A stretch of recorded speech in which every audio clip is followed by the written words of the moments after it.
Hey, everybody. Practicing my ninja skills there. It seems to fit. Here on the BBB Bunker, today we are looking at Norwegian Ninja.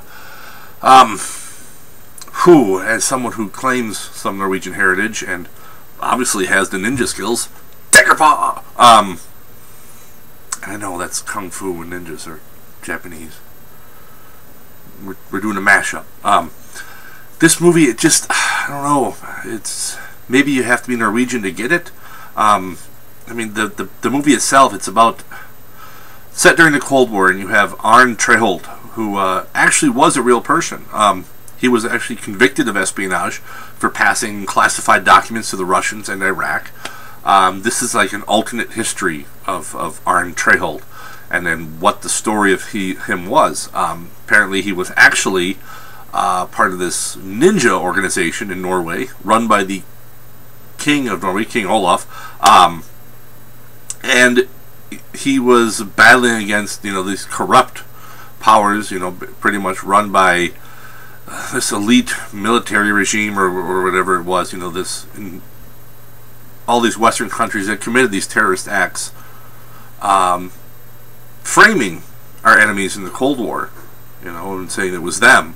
And Treholt obviously knows the truth, and he's fighting against this, and of course then they frame him. I don't know. This is obviously meant as an homage or parody to the 70s exploitation films, and I don't know, this glut of these, let's go back to that. It's like there's so many attempts and so few successes, and this was not a success.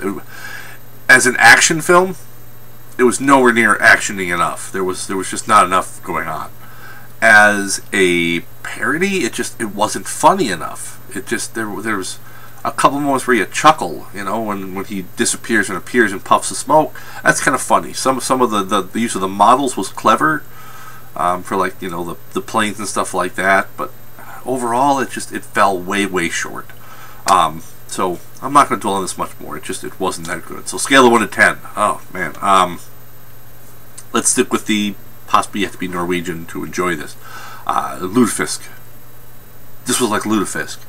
There obviously are people out there who enjoy it. It's still being made. However, people like myself can't stand the stuff. And yes, I've tried it twice. Once too many. Oh, look at that! I just flipped off everybody. But it's not just lutefisk. This is lutefisk that was left behind your furnace for 8 months, and this is I'm talking about after it's been reconstituted. If you don't know the history of lutefisk or how it works, go read about it on Wikipedia. Reconstituted, left behind the furnace to get even nastier than it already is. And it's not just that. They then cut your chest open and they pour it on your heart. That's what this is. This is 7 months behind the furnace or more, cutting open your chest and pouring it on your heart. And some people may enjoy that. I did not. So that's all I got for this one. I told you it would be a bad one. It was a bad one. And it looks like the next one coming up is going to be as bad, if not worse. So until then, stay safe out there in the wasteland.